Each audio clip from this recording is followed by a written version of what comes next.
नमस्कार, welcome to episode 2 of हाथ की बात कारीगर के साथ।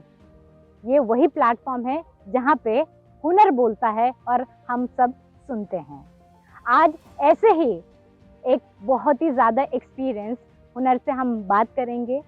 जितनी शायद मेरी उम्र होगी उतना उनका अजरक के साथ रिलेशन है, अजरक के साथ day in and day out की डीलिंग है और मुझे लगता है कि उन्होंने अजरक का एक दौर देखा है and person like him can exactly explain us कि अजरक क्या है और अजरक ने अपनी इस जर्नी में, जो वैसी अजरक की जर्नी डिफिकल्ट रहती है, उस जर्नी में क्या क्या फेस किया है। Let's welcome mister JT Khatri जो धमड़का से हैं और हम आज की बात शुरू करते हैं सर आपके साथ। धन्यवाद आपका टाइम के लिए और मेरे को बेहद खुशी है कि मैं धमड़का आई और आपने मुझे आपसे मिलने का मौका दिया है। सर मैं सबसे एक ही सवाल पूछती हूँ, अजरक आपके लिए क्या मायना रखता है? अजरक हमारे लिए बहुत मायना रखता है क्योंकि हमारा दादा परदादा से ये काम चालू रहता है। हाँ। तो समझ लो ये नेचुरल कलर ऐसा है जो हर एक मौसम में एकदम परफेक्ट रहता है और नेचुरल कलर में प्रोसेस भी थोड़ा लंबा रहता है लेकिन बहुत ही अच्छा रहता है, इसका रिस्पॉन्स भी बहुत अच्छा रहता है। अब धमड़का मैं खड़ी हूँ, जैसे कि मैंने कहा मेरा पहली बार धमड़का आना हुआ है, तो मैं धमड़का की पहले इस जगह की क्या इम्पोर्टेंस है अजरक की हिस्ट्री में, मेरी हिस्ट्री में, आपकी हिस्ट्री में, क्योंकि हम सब अजरक से जुड़े हैं, उसको समझना चाहूँगी। ऐसा है कि ये पहले तो पुराना गांव था और फिर नया गांव बसा वहाँ पे, तो यहाँ पे अभी अजरकपुर? हाँ नहीं, ये धमड़का में। हाँ। ये पुराना गांव था पहले। ये पुराना मस्जिद अभी कायम है।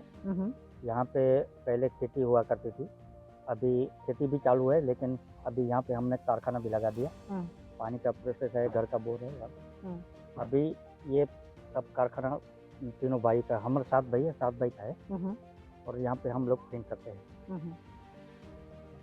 अच्छा, तो ये लगभग कितने टाइम से ये गांव है? जब से सिंध से ये अजरक चला आया है हमारे पास, तो हमें भी मालूम नहीं है कि कितना टाइम हुआ, क्योंकि पहले लकड़हार थे, इनसे पहले दूसरी और कोई कौम थी, फिर हम लोग यहाँ पे बसे।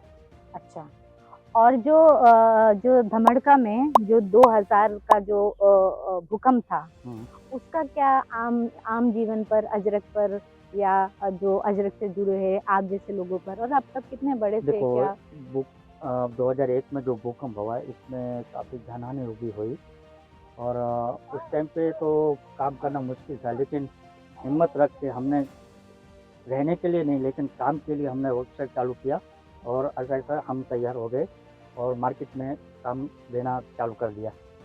वैसे भूकंप के टाइम पे हम लोग यहाँ पे रहते थे। अच्छा, ये वर्कशॉप में रहते थे? नहीं, पहले कच्चा टेंट बनाया था। अच्छा, उसमें रहते थे। कच्चा टेंट और बनाया काम चालू कर दिया था हमने। अच्छा, जब भूकंप आया तो लगभग कितने दिन तक आपको लगा, उस समय पे जो आपके अंदरूनी जो फीलिंग थी, अंदर से जो फीलिंग थी, आपको क्या फ्यूचर दिखाई दे रहा था? उस टाइम पे तो हमको ऐसा लग रहा था कि कम से कम 6 महीना 12 महीना तक तो हमारा कुछ नहीं होगा, ऐसा लग रहा था। लेकिन मालिक का कर्म है, हमने हिम्मत रख के काम किया, तो कभी 6 महीने के अंदर अंदर हम चालू कर दिया था काम। तो कभी ऐसा लगा कि 6 महीने का वैसे ही गैप हो गया है? जो ऊपर जिस पे हम में से किसी का बस नहीं था। फिर ह्यूमन टेंडेंसी है, कभी उसको स्टेंसिल वाले में डाल के या केमिकल डाई में डाल के इस प्रोसेस को निकालने, ऐसा कुछ दिमाग में आया या नहीं, जो था हम उसी को रखेंगे? नहीं, उसी टाइम पे जो कलर चलते थे वही चलते थे। नेचुरल का जो डिमांड था तो सब लोग नेचुरल में ही लगे रहे थे और केमिकल वाले भी थे तो वो थोड़ा बहुत 2-3 कारीगर थे वो करते थे, बाकी ज़्यादातर तो नेचुरल में चलता था। उस टाइम पे दूसरा डिजाइन था लेकिन अभी ये डिजाइन चालू है। अभी ये मॉडल में ज़्यादा चलता है, कॉटन में चलता है। तब किस में चलता था? कॉटन में। अच्छा, कॉटन में चलता था। और आपने इस कला को, आपको ये कला थोपी गई, आपने लिया या फिर होता चला गया, आपको पता नहीं चला? कैसा रहा? ऐसे एक्चुअली मैं 6ठी-7वीं कक्षा में था ना, उस टाइम पे मेरे डैडी तो नहीं थे लेकिन भाई थे, वो लोग ऐसा फीलिंग रखा था कि अगर तुम्हें पढ़ना है तो साथ में ये भी काम करना पड़ेगा। हाँ। तो 5 बजे के बाद छुट्टी के बाद हम लोग हमारे लिए थोड़ा बहुत काम रखते थे, हाँ, तो हम वो करते थे। हाँ। और फिर जब 10वीं तक मैं गया था तब साथ में काम करते थे। 10वीं के बाद तो मैं डायरेक्ट इस काम में लग गया था। तब से मैं इसी में हूँ। जब आपको तो कंडीशन दी गई थी हाँ। कि आप पढ़ोगे और हाँ, साथ में ये काम करोगे, करोगे। हाँ। आपने वकास भाई को और अपने जो दूसरे बेटे हैं हाँ। उनको कैसे इस लाइन में रखा, या वो अपने आप आ गए वो आपसे नहीं, ज्यादा? वकास तो 12वीं परीक्षा दिया, 12वीं का। फिर इसके लिए मैंने शॉप चालू किया था। अच्छा, लेकिन रिटेल हाँ, रिटेलर। रिटेल में। हाँ। लेकिन उसमें सेट नहीं हुआ, लेकिन वर्कशॉप में सेट हो गया। अच्छा। फिर अच्छा। दूसरा जो लड़का है वो तो बोला कि मुझे पढ़ना नहीं है। हाँ, मैंने हाँ। कहा चल तुम वर्कशॉप में लग जा। हाँ, और बस। लगभग उनकी किस उम्र से आपने उनको काम पे लगाया? वो शायद 8 पास किया था बस। अच्छा। धमड़का की शांत गलियों में एक छोटी सी वर्कशॉप है जहाँ रंग, समय, ट्रेडिशन एक साथ सांस लेते हैं। यहाँ एक फादर अपने बेटे को साथ साथ काम करते हुए हाथों पर नीले रंग और दिल में विरासत को सौंपने का गर्व महसूस करता है। फादर के हाथों में पीढ़ियों का अनुभव है और हर लकड़ी के ब्लॉक में सालों की सीख छुपी हुई है। तन में बेटे में नई एनर्जी है, नए सपने हैं और अतीत का सम्मान करते हुए वो फ्यूचर की तरफ देखता है।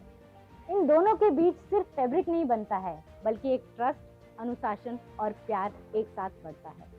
ये वर्कशॉप सिर्फ काम करने की जगह नहीं है, एक लिविंग क्लासरूम है जहाँ कला सिखाई नहीं जाती है, दोनों मिलकर इस कला को जीते हैं। या जो भी क्राफ्ट से डील करता है वो बहुत ही छोटा महसूस करेगा, क्योंकि इसमें हर वो चीज़ चाहिए, एक्यूरेसी, पर्पस, पेशेंस, बहुत लंबा वेटिंग टाइम होता है हर प्रोसेस के बाद। मैं कहती हूँ कि अजरक के प्रोसेस में वेटिंग टाइम भी एक कारीगर के जैसा है, क्योंकि आपको हर प्रोसेस के बाद एक रेलेवेंट टाइम के लिए आपको वेट करना पड़ेगा जब तक वो कपड़ा तैयार नहीं हो जाता है, क्योंकि अजरक की टेक्निक ही थोड़ी डिफिकल्ट है, थोड़ा पेशेंस मांगती है। और शायद ये भागती दौड़ती ज़िंदगी में हमें आज भी ये स्लो होने की लेसन देती है। ये मेरा बच्चा है, आज मैंने किसी तरह इसको अजरक पहनाया है और धीरे धीरे वो अजरक के बारे में थोड़ा थोड़ा जानता है।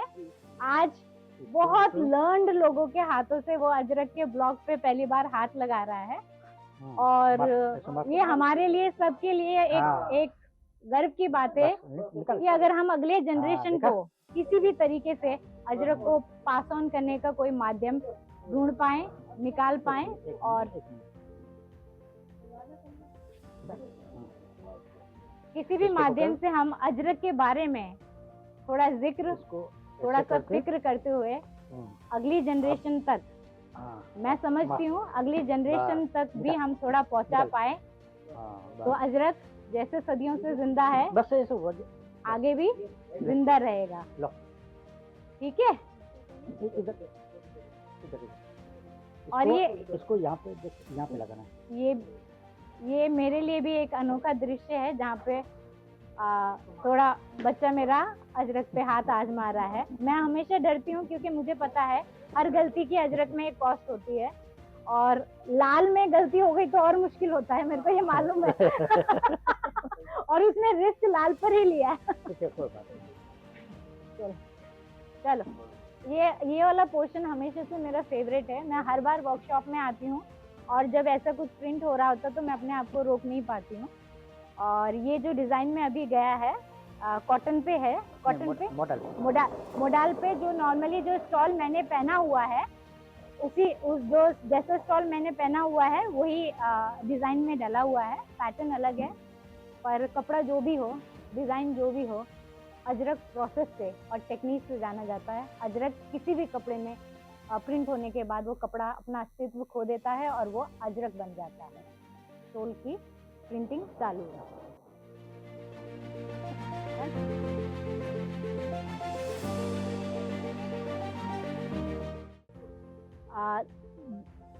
दो कारीगरों के बीच में जो वार्तालाप जो होती है, ये धमड़का या अजरकपुर में ये आम है। ये सिर्फ बंद कमरों में इस डिस्कशन का अंत नहीं होता है।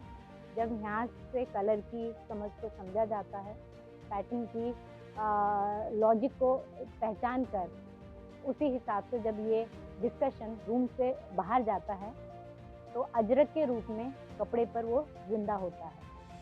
और ये कोई नया सीन नहीं है, क्योंकि अजरक एक कलेक्टिव विजडम है। सब लोगों का एक दूसरे का नॉलेज शेयर्ड नॉलेज के रूप में देखा जाता है। और बड़ी बात ये है, हम कॉर्पोरेट वर्ल्ड में मीटिंग खत्म होती है और हमने छुटकारा पा लिया है, ये सिनेरियो अजरक के साथ नहीं है। यहाँ से निकल के कपड़े पे जो डिस्कशन हुआ है, जो रिफाइनमेंट हुआ है डिस्कशन में, या जो हमें मार्केट को देना है या कस्टमर को वो करना है, वो कपड़े में उतरेगा। और जब वो कपड़े में उतरेगा तो वो ना सिर्फ धमड़का तक सीमित रहेगा, ना सिर्फ अजरक को तक रहेगा, ये न्यूयॉर्क, पेरिस, जापान, हर फैशन वीक के रैंप का वो सेलिब्रेशन बनेगा। अब सोचिए यहाँ का डिस्कशन कहाँ पे ग्लोबल मीडिया पे जाके वो खत्म हो जाता है। तो अजरक लोकल ज़रूर है, पर ग्लोबल कॉन्वर्सेशन का एक बेहतरीन एग्जाम्पल है, क्योंकि हम उसको वहाँ तक पहुँचा चुके हैं। वर्ल्ड मैप में अजरक अपनी छाप रखता है। जब कारीगर आगे बढ़ते हैं या कदम से कदम मिलाते हैं तो सिर्फ ये मूवमेंट नहीं होता है, एक कंटिन्यूटी होता है। इनके कदमों में कई सालों का अनुभव है और बातचीत में आने वाले पीढ़ियों के लिए नई सोच है। कोई ब्लॉग की बात करता है तो कोई अजरक में हुई गड़बड़ी के बारे में डिस्कस करता है। ये वॉक किसी डेस्टिनेशन की तरफ भले ही ना पहुंचती हो, पर एक दूसरे को सीखते हैं, एक दूसरे से सीखते हैं, एक दूसरे को सिखाते हैं। और जब ये लोग आगे बढ़ते हैं तो अजरक पीछे नहीं छूटता है, इनके साथ साथ बराबरी में हाथ से हाथ मिला के चलता है। जमीन पर गीला अजरक अभी सूखा नहीं है और हमारी कहानी भी अभी बाकी है। मैं सुजाता कालरा मिलती हूँ आपसे हाथ की बात कारीगर के साथ के नए एपिसोड में। विरासत वही, कहानी नई।